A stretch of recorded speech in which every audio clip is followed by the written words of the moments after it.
ಪೊಲೀಸರು ಇದ್ದಾರೆ ಅಂದ್ರೆ ಮಾತ್ರ ಸಮಾಜ ಸುರಕ್ಷಿತ ಎಂಬ ನಂಬಿಕೆ ನಮ್ಮೆಲ್ಲರಲ್ಲೂ ಇದೆ.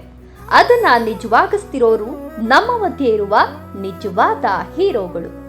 ಅಂಥವರಲ್ಲಿ ಒಬ್ಬರು ಕಾನ್ಸ್ಟೇಬಲ್ ಆಗಿ ತನ್ನ ಕರ್ತವ್ಯವನ್ನ ಪ್ರಾಮಾಣಿಕವಾಗಿ ನಿರ್ವಹಿಸುತ್ತಿರುವ ಪ್ರಮೋದ್ ರೆಡ್ಡಿ. ತನ್ನ ಕರ್ತವ್ಯಕ್ಕಿಂತ ಹೊರತಾಗಿ ತಾನು ಪಡೆಯುವ ಸಂಬಳದ 10% ಭಾಗವನ್ನ ಸಮಾಜ ಸೇವೆಗೆ ಮೀಸಲಿಟ್ಟು ಅನೇಕ ಬಡ ಮತ್ತು ಅಗತ್ಯವಿರುವ ಜನರಿಗೆ ಸಹಾಯ ಹಸ್ತ ಚಾಚಿರೋದು ಅವರ ಮಾನವೀಯತೆ ಮತ್ತು ದೊಡ್ಡ ಮನಸ್ಸಿಗೆ ಸಾಕ್ಷಿ. ಪೊಲೀಸ್ ವೃತ್ತಿಯಲ್ಲಿ ಕೇವಲ ಕಾನೂನು ಕಾಯುವವರಲ್ಲ, ಹೃದಯದಲ್ಲಿ ಮಾನವೀಯತೆಯನ್ನ ಹೊತ್ತಿರುವ ಒಬ್ಬ ಉತ್ತಮ ವ್ಯಕ್ತಿ ಎನ್ನುವುದನ್ನು ಅವರು ತೋರಿಸಿದ್ದಾರೆ. ಇಂತಹ ಉನ್ನತ ಸೇವೆ ಮತ್ತು ನಿಸ್ವಾರ್ಥ ಮನೋಭಾವ ಹೊಂದಿರುವ ಪ್ರಮೋದ್ ರೆಡ್ಡಿಯವರಿಗೆ ಸುಮನ್ ಸಾಧಕ ಪ್ರಶಸ್ತಿ ನೀಡಿರೋದು ನಮ್ಮೆಲ್ಲರಿಗೂ ಹೆಮ್ಮೆಯ ಸಂಗತಿ. ಅಂಥವರು ಸಮಾಜಕ್ಕೆ ದೀಪಸ್ತಂಭವಾಗಿ ಇತರರಿಗೆ ಪ್ರೇರಣೆಯಾಗಲಿ.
ಪ್ರಥಮವಾಗಿ ಸುಮನ್ ಮಾಧ್ಯಮದವರಿಗೆ ನನಗೆ ಹೃದಯಪೂರ್ವಕವಾದಂಥ ಧನ್ಯವಾದಗಳು ತಿಳಿಸ್ತಾ ಇದ್ದೀನಿ.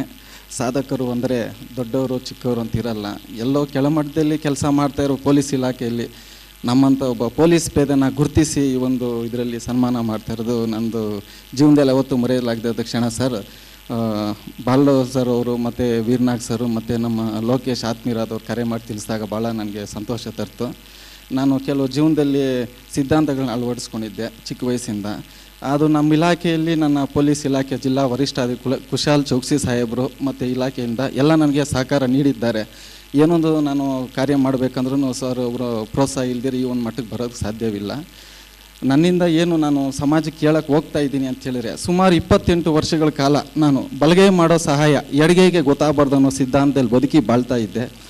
ಇದೇ ಥರ ಹೋಗ್ತಾ ಇದ್ದರೆ ನಾನೊಬ್ಬನೇ ಇದು ಪುಣ್ಯ ಕಟ್ಕೊಂಡು ಹೋಗೋದು ಎಷ್ಟು ಮಾತ್ರ ಸರಿ. ಸಾರ್ವಜನಿಕ 4 ಜನಕ್ಕೆ ಗೊತ್ತಾಗಬೇಕು. ಕೇಳಿಸ್ಕೊಳೋ ಕಿವಿ ನಮಗೆ ಮೋಸ ಮಾಡ್ಬೋದು, ನೋಡೋ ಕಣ್ಣು ಯಾವತ್ತೂ ನಮ್ಗೆ ಮೋಸ ಮಾಡಲ್ಲ ಅಂತ ತಿಳ್ಕೊಂಡು ನಾನೇನು ಮಾಡಿದೆ, ನಾನು ಮಾಡೋ ಪ್ರತಿ ಕಾರ್ಯ ಚಟುವಟಿಕೆಗಳನ್ನ ಸಮಾಜ ಮುಂದೆ ಇಡ್ತಾ ಬರ್ತಾ ಇದ್ದೆ.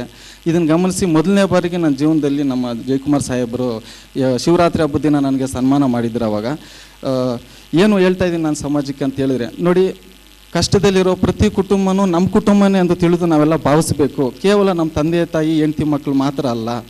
ನೋಡಿ, ನೀವು ದುಡಿಯೋದ್ರಲ್ಲಿ ಏನು ಒಂದು 10 ರೂಪಾಯಿನೋ 5 ರೂಪಾಯಿನೋ ಸಮಾಜಕ್ಕೆ ಮೀಸಲಿಡಿ, ದಾನ ಧರ್ಮವನ್ನು ಮಾಡಿ.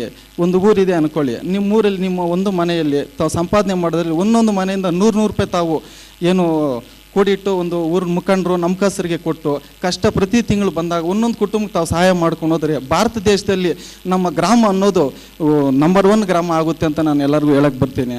ಅಮಾನವೀಯತೆಯಿಂದ ಯಾರು ಹೋಗಬೇಡಿ. ರಸ್ತೆ ಆದು ಬಾದಿಯಲ್ಲಿ ಯಾವುದನ್ನು ಪಶು ಪಕ್ಷಿ ಪ್ರಾಣಿ ಎಲ್ಲ ಮೃತಪಟ್ಟಲ್ಲಿ ದಯವಿಟ್ಟು ಅದಕ್ಕೆ ಶವ ಸಂಸ್ಕಾರ ಮಾಡೋದನ್ನು ತಾವು ಅಳವಡಿಸ್ಬೇಕು ಅಂತ ಕೇಳ್ತಾ ಇದ್ದೀನಿ. ಆಮೇಲೆ ಏನು ಹೇಳ್ತಾ ಇದ್ದೀರಿ ಅಂತ ಹೇಳಿದ್ರೆ, ತಾವು ಏನು ಈ ದಾನ ಧರ್ಮ ಅಂದರೆ ಸರ್ ನಾವು ತುಂಬ ಬಡವರು ಸರ್, ಆ ಒಂದು ಮಟ್ಟಿಗೆ ಎಲ್ಲಾಗುತ್ತೆ ಅನ್ನೋದಾದರೆ, ನೋಡಿ, ನೀವು ಊಟ ಮಾಡಬೇಕಾದ್ರೆ ಕನಿಷ್ಠ ಪಕ್ಷ ಒಬ್ರಿಗಾದರೂ ಊಟವನ್ನು ಇಟ್ಟು ಮಾಡಿ. ಯಾರೂ ನಿಮ್ಮ ಮನೆಗೆ ಬರಲ್ಲ ಅಂದರೆ ಮೇಲೆ ಈ ಪ್ರಾಣಿ ಪಕ್ಷಿಗಳಿಗೆ ಯಾವುದನ್ನು ಕಾಗೆಗೆ ಆಹಾರ ಇಟ್ಟು ಆಮೇಲೆ ನೀವು ಊಟವನ್ನು ಮಾಡಿ. ದಾನ ಚಿಕ್ಕದು ದಾನನೇ, ದೊಡ್ಡದು ದಾನನೇ.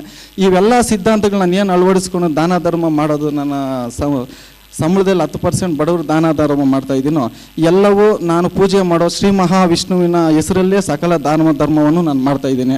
ಎಲ್ಲದಕ್ಕೂ ಮಾರ್ಗದರ್ಶನ ನಮ್ಮ ತಾಯಿ ನಮ್ಮಮ್ಮ ನನಗೆಲ್ಲ ಹೇಳ್ಕೊಟ್ಟು ಈ ಒಂದು ಕೆಲಸ ಮಾಡಲಿಕ್ಕೆ ಸಹಕಾರ ಮಾಡಿದ್ದಾರೆ. ಪ್ರತಿಯೊಂದು ಕೆಲಸ ನಮ್ಮಮ್ಮನ ನಾನು ಹೇಳೇ ಮಾಡೋದು. ಹಂಗಾಗಿ ಇದೆಲ್ಲ ಒಂದು ಇವತ್ತು ಪ್ರಮೋದ್ ರೆಡ್ಡಿ ಇವತ್ತು ನಿಮ್ಮ ಮುಂದೆ ಇಡೋಕ್ಕೆ ತಾಯಿ ನಮ್ಮಮ್ಮ ನಮ್ಮ ತಾಯಿಯವರೊಂದು ಆಶೀರ್ವಾದ ಮೇಲೆಗೆ ಇವೆಲ್ಲ ಮಾಡ್ತಾ ಇರೋದು. ಇದನ್ನು ಗುರುತಿಸಿ ನಮ್ಮ ಸುಮನ್ ಟಿ ವಿ ಅವರು ಈ ಒಂದು ಜನದ ಮುಂದೆ ಇಡೋದು ಕಾರ್ಯಕ್ರಮ ಮಾಡಿದ್ದಾರೆ. ಸರ್ ತುಂಬ ಧನ್ಯವಾದಗಳು sir. Thank you very much sir. Thank you very much sir.